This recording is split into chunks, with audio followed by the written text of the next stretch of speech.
नमस्कार।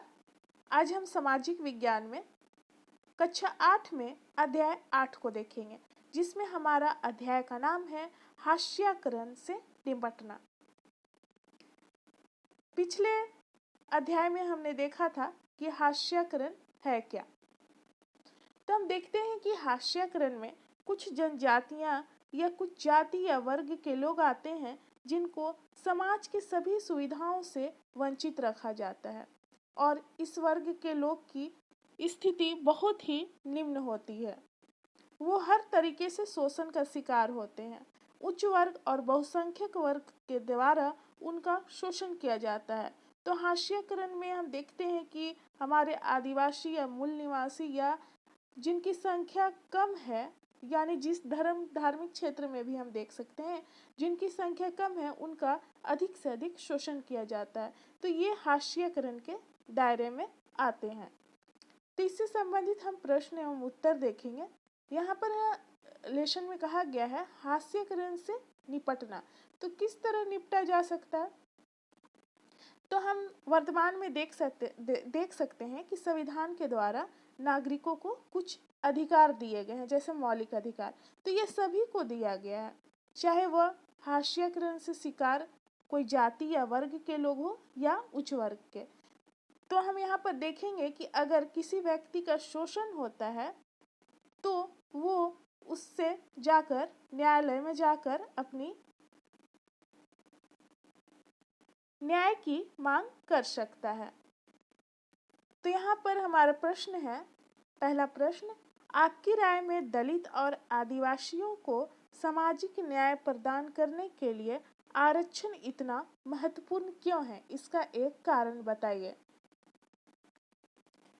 तो इसके उत्तर में हम देखेंगे कि दलित और आदिवासियों को सामाजिक न्याय प्रदान करने के लिए आरक्षण इसलिए महत्वपूर्ण है क्योंकि इसी के द्वारा समाज में व्याप्त असमानता को दूर किया जा सकता है। आरक्षण इसलिए है, जैसे कि हम देखते हैं कि कुछ जातियां या वर्ग पिछड़ी जातियां हैं या कुछ वर्ग के लोग हैं जिनकी स्थिति बहुत ही निम्न है और निम्नतर चली जा रही है।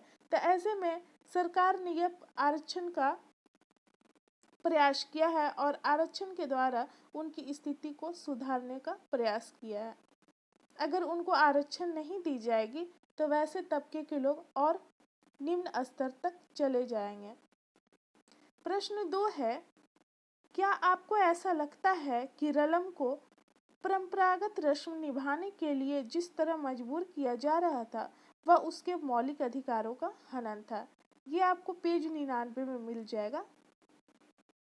तो इसके उत्तर में हम देखेंगे कि दलित जाति का होने के कारण, यहाँ पर रत्नम होगा, सॉरी मैंने ऊपर में रलम पढ़ा था, यहाँ पर गलत दिया हुआ है, ये रत्नम है, रत्नम नाम है, को परंपरागत रस्म निभाने के लिए जिस तरह मजबूर किया जा रहा था वह उसके मौलिक अधिकारों का हनन है, क्योंकि संविधान के अनुसार देश के सभी नागरिक समान हैं। प्रश्न 3 है, आपको ऐसा क्यों लगता है कि दलित परिवार शक्तिशाली जातियों के गुस्से की आशंका से डरे हुए थे? यानी शक्तिशाली जाति यानी कि उच्च तबके के वर्ग लोग यहाँ पर आ जाएंगे। ये पेज 99 में है। तो दलित परिवार के लोग क्यों डरे हुए थे उन उच्च वर्ग की जातियों से? तो इसके उत्तर में हम देखेंगे कि दलितों की रोजी रोटी यानी आजीविका ये हो गया स्वर्णों के खेत खलियानों पर काम करने से चलती थी। उनको डर था कि यदि स्वर्ण गुस्सा हो गए तो उन्हें काम देना बंद कर देंगे, तो वे क्या खाएंगे और जिंदगी कैसे चलेगी। इसलिए दलित परिवार के जो थे वो उच्च वर्ग से उनके गुस्से की आशंका से डरे हुए थे, क्योंकि उनके यहाँ दलित परिवार के लोग उच्च जातियां के यहाँ काम करते थे। प्रश्न 4 है, क्या आप 1989 के कानून के 2 प्रावधानों का उल्लेख कर सकते हैं? ये पेज 100 में है। यहाँ पर पूछ रहा है 1989 के कानून के 2 प्रावधान। तो पहला हम देखेंगे कि अगर कोई भी व्यक्ति अनुसूचित जाति या अनुसूचित जनजाति के किसी व्यक्ति के नाम पर आवंटित की गई या उसके स्वामित्व वाली जमीन पर कब्जा करता है या खेती करता है या उसे अपने नाम पर स्थानांतरित करवा लेता है तो उसे ऐसी स्थिति में सजा दी जाएगी। दूसरा प्रावधान है अनुसूचित जाति या अनुसूचित जनजाति के किसी व्यक्ति को कोई अखाद्य अथवा अखाद्य का मतलब यानी खाने वाला पदार्थ नहीं होना अथवा गंदा पदार्थ पीने या खाने के लिए विवश करते हैं तो ऐसी स्थिति में भी उसको सजा दी जाएगी अगर कोई व्यक्ति किसी जनजाति को जबरदस्ती गंदे पदार्थ को खिलाता है जो खाने योग्य नहीं है। पांचवा प्रश्न है शब्द संकलन को देखें और अपने शब्दों में लिखें। नैतिक रूप से निंदनीय पद का आप क्या मतलब समझते हैं? ये पेज 100 में मिल जाएगा प्रश्न। नैतिक रूप से निंदनीय मतलब तो यहाँ पर इसका अर्थ हो जाएगा कि वह कार्य जो समाज द्वारा स्वीकृत ना हो, समाज के लोग उसको एक्सेप्ट स्वीकार नहीं करते हो, अथवा इस प्रकार का व्यवहार या कृत्य करना जो समाज द्वारा स्थापित किए गए नैतिक मूल्यों का उल्लंघन करता है।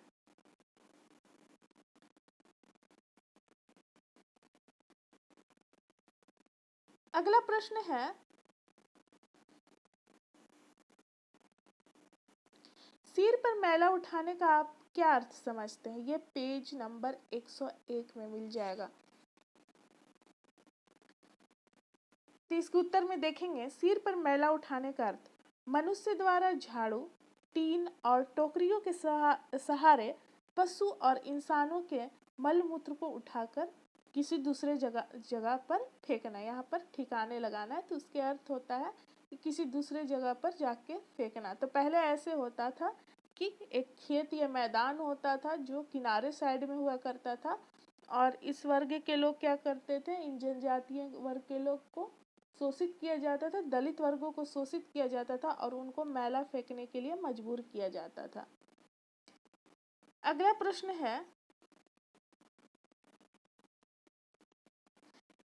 यहाँ पर बोला जा रहा है एनसीईआरटी पाठ्यपुस्तक पेज 14 पर दिए गए मौलिक अधिकारों की सूची को दोबारा पढ़िए और ऐसे 2 अधिकारों का उल्लेख करें जिनको इस प्रथा के जरिए उल्लंघन हो रहा है। तो इसको उत्तर में देखेंगे सिर पर मैला उठाने का कार्य निम्नलिखित 2 मौलिक अधिकारों का उल्लंघन है। एक तो समानता का अधिकार और दूसरा स्वतंत्रता का अधिकार। तो समानता का अधिकार में हम कैसे देखेंगे? समानता का अधिकार में बोला जाता है कि सभी व्यक्ति को समान समझना और किसी तरह की भेदभाव नहीं करना। तो यहाँ पर क्या हो रहा है कि दलित वर्गों से जबरदस्ती मैला उठवाया जा रहा है। तो यहाँ पर असमानता हो रहा है। समानता में कि सभी नागरिक को समान समझना, चाहे वह किसी भी जाति के हो या किसी वर्ग का। दूसरा स्वतंत्रता का अधिकार, उनको स्वतंत्रता नहीं है, उच्च वर्ग के द्वारा उनको जबरदस्ती मैला फेंकने के लिए मजबूर किया जा रहा है। अगला प्रश्न है सफाई कर्मचारी आंदोलन ने 2003 में जनहित याचिका क्यों दायर की? सफाई कर्मचारी आंदोलन ने 2003 में जनहित याचिका क्यों दायर की? अपनी याचिका में उन्होंने किस पर आपत्ति व्यक्त की थी? तो इसके उत्तर में देखेंगे जनहित याचिका दायर करने का कारण क्या था, क्यों दायर की? तो पहला नंबर देखेंगे कि 1993 में सरकार ने employment of manual scavengers and construction of dry latrines act 1993 पारित किया था। इस कानून ने सिर पर मैला उठाने की प्रथा पर प्रतिबंध लगा दिया था, यानी कि रोक लगाया था। इस कानून के बाद भी यह प्रथा 2003 में भी जारी थी। यहाँ पर बोला गया कि इन्हें 1993 में पारित किया गया, लेकिन उसके बावजूद भी उस प्रथा को रोका गया और उसके बावजूद भी 2003 में यहाँ पर देखने को मिल रहा है। तीसरा, सफाई कर्मचारी आंदोलन को मौलिक अधिकारों के उल्लंघन पर आपत्ति थी। तो यहाँ पर हो सकता है कि सफाई कर्मचारी कि जो व्यक्ति थे, सदस्य थे, उनसे जबरदस्ती मैला फेंकवाया जा रहा हो, इसलिए उन्होंने जनहित याचिका दायर की।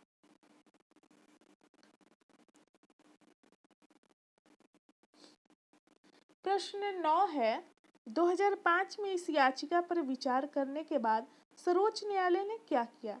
पेज 101 में मिलेगा आपको। तो सर्वोच्च न्यायालय का आदेश आया कि पहला नंबर, केंद्र व राज्य सरकार के सभी विभाग मंत्रालय 6 माह के अंदर इस बात की सच्चाई का पता लगाएंगे।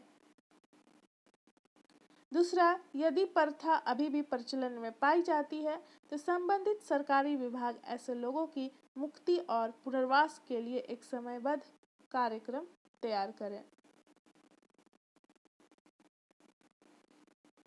ये तालिका अध्ययन प्रश्न है।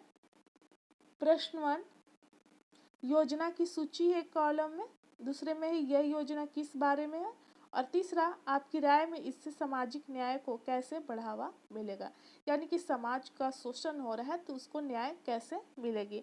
तो पहला पॉइंट हम देखते हैं कि विद्यार्थियों के लिए वजीफे की व्यवस्था।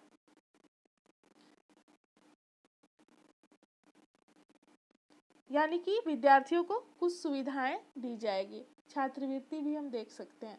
तो यहाँ पर उत्तर में हम देख सकते हैं कि यह योजना किस बारे में है। तो इसमें देखेंगे कि दलित का शैक्षिक स्तर सुधारने के लिए, और तीसरा कॉलम में इसको डालेंगे कि शैक्षिक रूप से पिछड़े वर्गों को बराबरी का अवसर मिलेगा।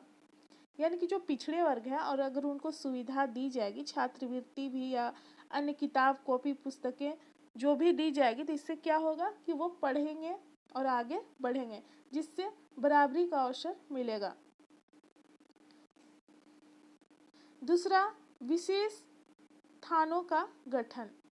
तो ये क्यों, किसके बारे में? सामाजिक सुरक्षा के लिए। और यह क्या होगा? विभिन्न अपराधों में न्याय की उम्मीद, न्याय मिलेगी। तीसरा में देखेंगे सरकारी स्कूल में लड़कियों के लिए विशेष योजना। तो यह योजना किस बारे में है? तो महिला साक्षरता हो जाएगा। और सामाजिक न्याय को कैसे बढ़ावा मिलेगा? तो इसमें हो जाएगा महिलाओं को पुरुषों के बराबर आने का अवसर मिलेगा। महिला जब साक्षर होंगी, पढ़ेंगी लिखेंगी, तो पुरुषों के बराबर ही काम करेंगी और उनका किसी तरह से शोषण नहीं होगा। अभ्यास प्रश्न देखते हैं। पहला प्रश्न है, प्रश्न 1, 2 ऐसे मौलिक अधिकार बताइए जिनका दलित समुदाय प्रतिष्ठापूर्ण और समतापरक व्यवहार पर जोर देने के लिए इस्तेमाल कर सकते हैं। यहाँ पर बोला जा रहा है कि इस सवाल का जवाब देने के लिए पृष्ठ 14 पर दिए गए मौलिक अधिकारों को दोबारा पढ़िए। तो इसके उत्तर में हम देखेंगे कि ऐसे 2 मौलिक अधिकार जिनका दलित समुदाय प्रतिष्ठापूर्ण और समतापरक व्यवहार पर जोर देने के लिए प्रयोग कर सकते हैं। तो पहला हो जाएगा समानता का अधिकार और दूसरा शोषण के विरुद्ध अधिकार। समानता के अधिकार में देखते हैं कि सभी को समान समझा जाता है। जाति, धर्म, वर्ग, लिंग आदि के आधार पर किसी भी तरह के भेदभाव नहीं किया जाता है। सभी को समान अधिकार यहाँ पर मिलता है। शोषण के विरुद्ध अधिकार में देखते हैं कि अगर कोई व्यक्ति किसी से जबरदस्ती शोषण करता है या उससे जबरदस्ती काम करवाता है या कई तरह की इसमें आ जाएगा, तो उसमें देखेंगे कि जिनका शोषण हो रहा है वो न्यायालय में जाकर अपनी सुरक्षा की मांग कर सकते हैं। प्रश्न 2 है, रत्नम की कहानी और 1989 के अनुसूचित जाति और अनुसूचित जनजाति अधिनियम के प्रावधानों को दोबारा पढ़िए। अब एक कारण बताइए कि रत्नम ने इसी कानून के तहत शिकायत क्यों दर्ज कराई। अनुसूचित जाति एवं अनुसूचित जनजाति अधिनियम 1989। तो पहला देखेंगे कि रत्नम को पुजारियों के पैरों के धोवन के पानी से नहाने के लिए मजबूर किया जा रहा था। एक तरह से इसका यहाँ पर शोषण किया जा रहा है। इस अधिनियम के अनुसार अनुसूचित जाति एवं अनुसूचित जनजाति के किसी भी व्यक्ति को कोई ऐसा कार्य करने के लिए मजबूर करना जो मानवीय प्रतिष्ठा के अनुरूप नहीं है, अपराध माना जाता है। रत्नम ने इसलिए इस अधिनियम के अंतर्गत शिकायत दर्ज कराई, क्योंकि रत्नम का यहाँ पर शोषण हो रहा था। क्यों यहाँ पर देखिए पैरों के धोवन के पानी से नहाने के लिए उसको मजबूर किया जाता था। तो ऐसे में आवश्यक है कि वो अपनी शिकायत दर्ज करे ताकि सुरक्षा मिल सके उसे। प्रश्न 3 है, सीके जानू और अन्य आदिवासी कार्यकर्ताओं को ऐसा क्यों लगता है कि आदिवासी भी अपने परंपरागत संसाधनों के छीने जाने के खिलाफ 1989 के इस कानून का इस्तेमाल कर सकते हैं? इस कानून के प्रावधान में ऐसा क्या खास है जो उनकी मान्यता को पुष्ट करता है? तो इसके उत्तर में हम देखेंगे कि सीके जानू और अन्य आदिवासी कार्यकर्ताओं की सोच का कारण क्या था। तो पहला देखेंगे कि 1989 के कानून का एक प्रावधान यह भी है कि अनुसूचित जाति या अनुसूचित जनजाति के किसी व्यक्ति के नाम पर आवंटित की गई या उसके स्वामित्व वाले जमीन पर कोई व्यक्ति कब्जा करता है या खेती करता है या उसे अपने नाम पर स्थानांतरित करवा लेता है तो उसे ऐसी स्थिति में सजा दी जाएगी। दूसरा देखते हैं, इसी कारण सीके जानू और अन्य आदिवासी कार्यकर्ताओं को लगा कि वे अपने परंपरागत संसाधनों के छीने जाने के खिलाफ 1989 के अधिनियम का प्रयोग कर सकते हैं ताकि उनका संसाधन छीने जाने से सुरक्षित रहे। तो ये सभी महत्वपूर्ण प्रश्न और उत्तर थे। यहाँ पर समाप्त होता है। मिलते हैं अगले वीडियो में। धन्यवाद।